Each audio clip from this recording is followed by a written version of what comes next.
এবাৰ একাদশ বৰ্ষত ভৰি দিছে। একাদশ বৰ্ষত বহুত স্মৃতি আছে, বহুত কষ্ট জড়িত হৈ আছে। সেইবোৰ কষ্ট মনত পৰিলে বুকুখন বিষায়। তথাপি আমি ৰোৱা নাই, আমি গৈ আছোঁ। আৰু এইবাৰ আমি 2026-27 বৰ্ষত নতুন অভিনৱ পৰিকল্পনাৰে আমি এবাৰ আগবাঢ়িছোঁ। তো আমাৰ বিগত নাটবিলাকতো, বিগত বৰ্ষবিলাকতো আমাৰ নাটক মানুহে খুব ভাল পাইছে চাই। যোৱাবাৰো আঙুঠি নাটকখন বিভিন্ন জেগাত বিভিন্ন ধৰণে ভাল পাইছে, বহুত ৰাইজে আমাক আঁকোৱালি লৈছে। এইবাৰো আমি চকু মেলি চাওঁতে বুলি এখন নাটক আছে, চলনা এইখন নাটক আছে। তো আমাৰ এইটো টীম, এইবিলাক এইবাৰ এই বৰ্ষৰ টীম 2026-27ৰ।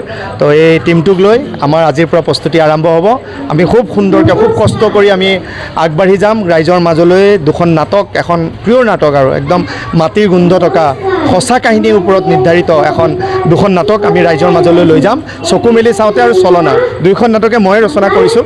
আৰু তাতে আমাৰ শিল্পীসকল আছে, এয়া মিণ্টুল আছে, কৰবী আছে, নাৰ্গিছ, মৌচুমী, তাৰপিছতে আমাৰ পঞ্চী, বিতুপন, তাৰপিছতে অভিকেশ, তাৰপিছতে আমাৰ এইখিনি এতিয়া সঞ্জিত আছে আৰু মীনাক্ষী শইকীয়া প্ৰযোজিকা দায়িত্বত। তেওঁ বিভিন্ন কামত ব্যস্ত হৈ থকাৰ কাৰণে এইখিনিত আহিব পৰা নাই। আপোনালোক সকলোৱে আশীৰ্বাদ কৰিব আৰু অঞ্চলত যিমান অঞ্চলত আপোনালোকৰ এনেকুৱা ধৰণৰ মিনি থিয়েটাৰ মাতে, আমাৰ নাটক মাতিব। আপোনালোকে নিৰাশ নহয়, ভাল পাব বুলি আমি আশাবাদী। প্ৰথমতে মই নিউজ চেনেলক ধন্যবাদ দিছোঁ। আপোনালোকে আহি আমাৰ এই অনুষ্ঠানটিৰ সমূহ কাৰ্য, যিখিনি কাৰ্য সেইখিনি ৰাইজক প্ৰচাৰৰ কাৰণে আনুষ্ঠানিকভাৱে আগবঢ়াই দিব। আজি ইন্দ্ৰধনু মিনি থিয়েটাৰৰ 11 বছৰ ভৰি দিলে। 11 বছৰত তেওঁলোকৰ যি নতুন নাট বাবুমণি, এই ইন্দ্ৰধনু মিনি থিয়েটাৰৰ স্বত্বাধিকাৰ ইকৰামুলকে নিজে ৰচিত আৰু নিজে পৰিচালিত বাবুমণি পৰিচালিত নাটক চকু মেলি চাওঁতে আজি এই বছৰৰ কাৰণে ৰাইজৰ মাজত উলিয়াই দিব তেওঁ। আজি এই নাটকৰ শুভ মুহূৰ্তত আমাৰ মাংগলিক কাৰ্যসূচী আৰু বিভিন্ন পাঞ্জাবাৰী অঞ্চলৰ জ্যেষ্ঠ নাগৰিকক আমি সম্বৰ্ধনা জনাই এই কাৰ্যসূচী আগবঢ়াইছোঁ। ইন্দ্ৰধনু মিনি থিয়েটাৰে এইবাৰ আগৰবাৰতকৈ বেছি আশাৰে ৰাইজৰ মাজত ওলাই যাব। আৰু নাটকখনৰ যিটো বলিষ্ঠ পদক্ষেপ, এই বলিষ্ঠ পদক্ষেপৰ কাৰণে নাটকখনে বিপুল সমাদৰ লাভ কৰিব বুলি আমি আশা ৰাখিছোঁ। আজি আমাক মুহূৰ্তত দেখুৱালে যে যিটো মুহূৰ্তত মানুহৰ হৃদয় জয় কৰিবলৈ সক্ষম হৈছে।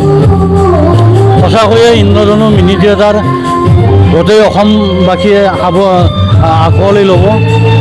ইন্দ্ৰধনু মিনি থিয়েটাৰে অসমবাসীৰ মন জয় কৰিব। নতুন প্ৰশিক্ষণ লৈ যিবিলাক কলা কৌশলীয়ে আমাৰ এই নাটকখনত অংশীদাৰিত্ব লৈছে, তেওঁলোকক আমি যথেষ্ট অভিনন্দনে আগবঢ়াই যাব বুলি আশা ৰাখিছোঁ। নাটকখনৰ সৰ্বাংগ সুন্দৰ কৰি তুলিব বুলি আশা ৰাখিছোঁ।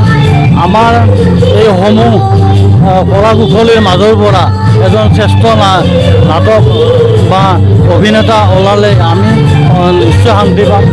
ইন্দ্ৰধনু মিনি থিয়েটাৰে আগৰ কেইবছৰৰ নিচিনা এতিয়া আমি নতুন যিটো পদক্ষেপ লৈছোঁ যে অঞ্চল ভিত্তিত যিখিনি কলা কুশলী আছে তেওঁলোকক আমি এখন মঞ্চ দি পেলাই আগবঢ়াই নিয়াটো আমাৰ মূল লক্ষ্য। গতিকে মই আশা ৰাখিছোঁ ইন্দ্ৰধনু মিনি থিয়েটাৰে গোটেই অসমৰ চুকে কোণে এই নাটকখন পৰিচালিত কৰিব আৰু অসমবাসীৰ পৰা এটা সহৃদয় জিনিব বুলি আশা ৰাখিছোঁ। গতিকে জয়তো এই নাটকখন সকলোৰে হৃদয় জয় কৰিব বুলি আশা ৰাখিছোঁ।